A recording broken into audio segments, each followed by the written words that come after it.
To prepare myself for the kitchen, I put on tight clothing, running shoes, an apron, and my hair was tied back.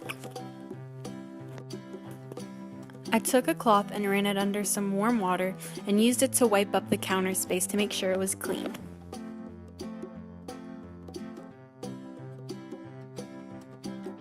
I took another wet cloth and washed off my cutting board. I washed my hands using hand soap and scrubbed it in between my fingers and my nails.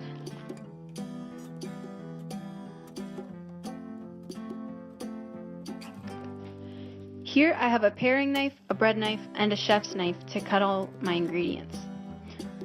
Also, I have a fork to mash the avocado and to mix. And here's the bowl that I will put all the ingredients in.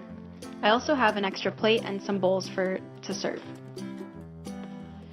Now I'm rinsing off all the produce ingredients that I'm using to make sure that they are clean and that all the bacteria and pesticides on them are washed off. Here's all the ingredients used to make the guacamole. I used my chef's knife to cut the avocado in half, however I lost the video for that. So here's me using the paring knife to cut small sections in the avocado to make it easier to scoop them out. I used a metal spoon to scoop out the pieces of the avocado into the metal bowl.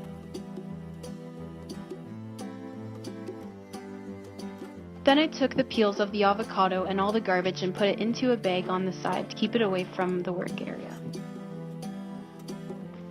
And now I'm going to use a fork to mash the avocado. After doing this for a long time, here's the soft version of the avocado mashed up. I cut off a section of the lemon using the chef's knife. I squeezed about 1 tablespoon of the lemon juice out of the lemon and put it into my avocado mix.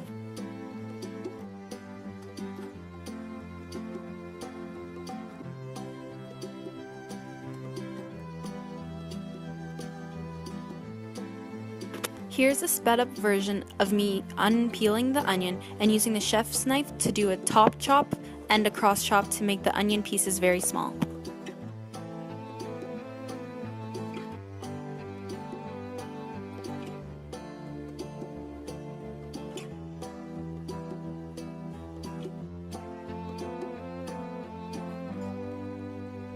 I took a little bit over a tablespoon of the minced onion and placed that into the guacamole mix. Here you can see my father trying to distract me with my dog, and me measuring out 1 tablespoon of sea salt to put into the guacamole mix. I took off a small section of the tomato using a chef's knife, and I did a combination of the tap chop and the cross chop to make the pieces of tomato very small. I added this to the guacamole dip as a special ingredient. I would like to point out that I did put the garlic into the guacamole, however the video did not work. Then I used a fork to mix around the ingredients in the guacamole dip. I scooped the guacamole into a smaller bowl for serving. Now here's the ingredients I'm going to cut and serve to dip into the guacamole. I used a bread knife in order to cut slices of the French bread that I used. I would also like to point out that I used whole wheat French bread, therefore it is much healthier. I'm going to put all my ingredients to dip into the guacamole on this plate. Now I'm going to cut slices of red and yellow pepper. I cut about half of each pepper using my chef's knife. I used the chef's knife and the rock chop technique in order to cut through the thick layer of the pepper.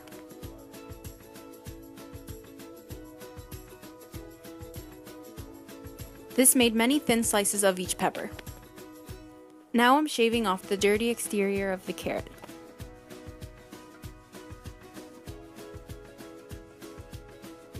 Using my chef's knife, I used the julienne and the rock chop method in order to cut thin slices of the carrot sticks.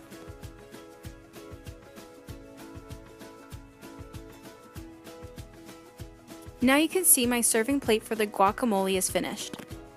Now it's time for the fun part when I get to test out how good the guacamole tastes.